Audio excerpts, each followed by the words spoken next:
fact or fiction, hummingbirds can survive freezing weather? They're small, they're so delicate, they're weak, they're helpless.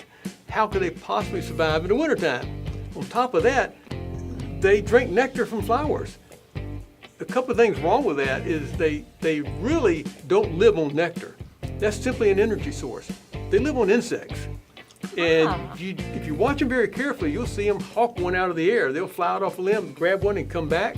You might not see the insect because it's very small. They get around the bushes. There's gnats and small animals.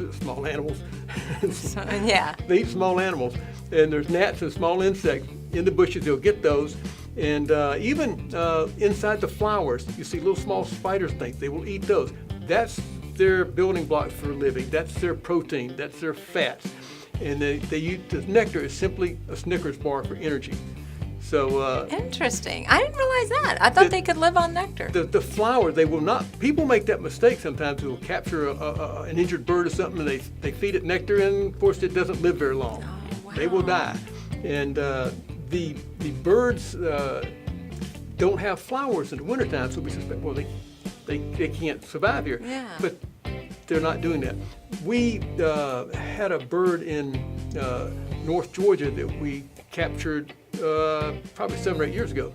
And I went up there to see it. Somebody reported it, that there was a bird here in the wintertime. And I believe it was January, and there was snow on the ground. And we went up there, and here, sure enough, this bird was coming to a feeder. And I watched the bird, and coming back to the feeder, he'd go over and perch on a tree, wait 15, 20 minutes, come back, sip at the feeder. While I was watching it from a secure spot, I was over by some bushes inside the house. And I realized, I'm looking around, there's snow on the ground, there's gnats flying in the bushes. The sun had hit the side of the house, it was warm enough, the gnats got up and they're flying. Oh my goodness, there's insects here. Yeah. So these birds find the food, they're good at surviving. This was a rufous hummingbird. It's a western species, which spends the winter here. Some of them do, not many, but a few spend the winter here. So it was getting along just fine. It stayed there the entire winter and moved out.